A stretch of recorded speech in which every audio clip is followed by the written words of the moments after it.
11번 볼게요. 심리학 교수는 한 잔의 물잔을 들어 올렸다. 끊고 뭐 하는 동안에 while ing 뭐뭐 하는 동안 이렇게 해석이 되고 teach A to B 하면은 A를 B에게 가르치다 이렇게 해석이 되죠.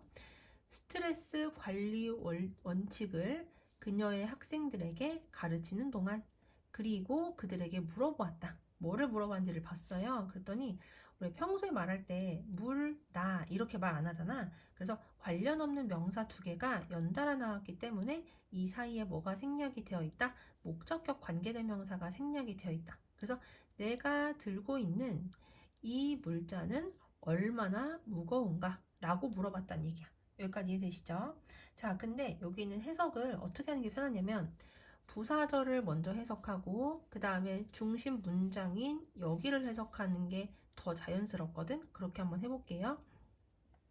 그녀의 여기서 보면 되겠지? 스트레스 관리 원칙을 그녀의 학생들에게 가르치는 동안에 한 심리학 교수는 한 잔의 물을 들어 올리고 그리고 학생들에게 내가 들고 있는 이 물잔은 얼마나 무거운가? 라고 물어보았다. 자, 그럼 이렇게 행동을 했을 때의 학생들의 어떤 반응이 있어야 될 거 아니야? 이제 그게 나오는 거야. 학생들은 다양한 대답들을 외쳤다. 교수는 대답을 했대요. 뭐라고 일단 대답을 했냐면 이 물잔의 절대적인 무게는 중요하지 않다. 이렇게 얘기를 했대. 그러니까 이 물잔이 실제로 몇백 그램인지 이런 건 중요한 게 아니란 얘기야. 자, 그러면 이것은 여기서 이시 가리키는 거는 앞에 보면은 23번 여기 넘기기 귀찮아서 안 넘기는데 23번의 앞부분 보면은 질문의 내용이 뭐였었냐면 내가 들고 있는 이 물잔이 얼마나 무거운가 였었거든요. 그래서 그것을 여기서 이시라고 지금 받은 거야. 그래서 내가 들고 있는 물잔이 얼마나 무거운지는 내가 그것을 얼마나 오랫동안 들고 있는지에 달려있다. 그리고 큰 문장 안에 의문사절이 이렇게 조그맣게 들어가면 반드시 어떤 어순으로 써야 된다? 간접의문문 어순으로 써야 돼. 간접의문문은 의문사 플러스 주어, 동사 이렇게 생긴 건데 how는 간접의문문 어순이 두 개였어요. how 주어, 동사도 되고 how 형용사 또는 부사, 주어, 동사도 됐었거든. 여기에는 긴이라는 형용사가 있기 때문에 how 형용사 또는 부사, 주어, 동사의 순서대로 지금 쓰인 거야. 여기까지 이해되죠? 그러니까 물잔이 얼마나 무거운지는 내가 그것을 얼마나 오래 들고 있는지에 달려있다. 이게 주장이라고 볼 수가 있는 거야. 그런 다음에 26번의 이 문장에 대해서 학생들이 제대로 이해를 하도록 상황을 예시로 들어서 지금 설명을 해주고 있거든요. 만일 내가 1분 동안 그것을 들고 있다면 그것은 꽤나 가볍다. 하지만 만일 내가 하루 종일 그것을 들고 있다면 그것은 나의 팔에 심각한 고통을 야기시켜서 그 다음 분사구문인데 분사구문 중에서도 연속 동작처럼 해석을 해야 돼요. 그래서 이렇게 해서 이렇게 하다 이렇게 해석을 할 거고 그 다음에 force 목적어 투부정사 하면은 목적어가 투부정사 하도록 만들다 이렇게 해석이 돼요. 그래서 나로 하여금 바닥에 이 물잔을 떨어뜨리도록 만든다. 여기까지 됐지? 자, 그 다음 in each case 각각의 상황에서 여기서는 앞에 나오는 1분 동안 물잔을 들고 있는 거랑 하루 종일 물잔을 들고 있는 걸 얘기하는 거야. 그리고 each 뒤에는 반드시 단수명사가 와야 되거든요. 그래서 여기에 cases라고 쓰면 안 돼. 각각의 경우에 이 잔의 무게는 같다. 하지만 한다 여기 중요한 문법 나오지?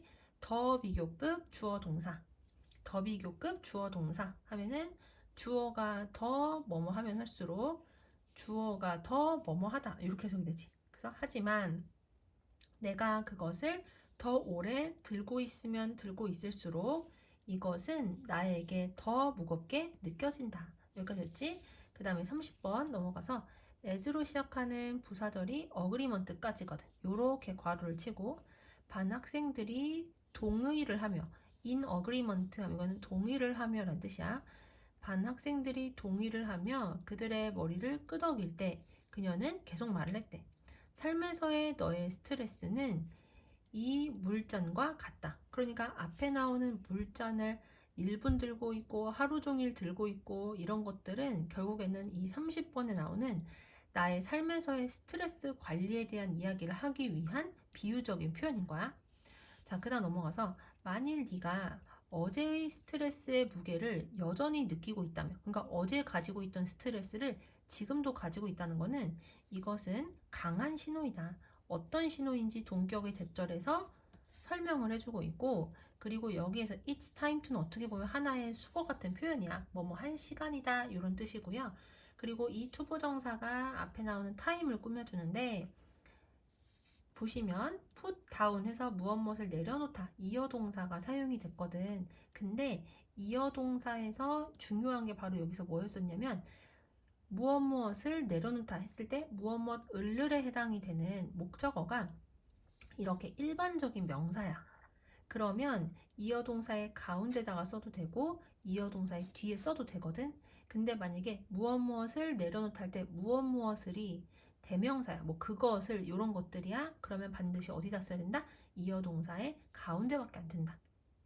만일 네가 여전히 어제의 스트레스의 무게를 느끼고 있다면 그렇다면 이것은 그 물잔을 여기서 물잔은 어제의 스트레스를 얘기하겠지. 그 물잔을 내려놓을 시간이라는 강한 신호이다.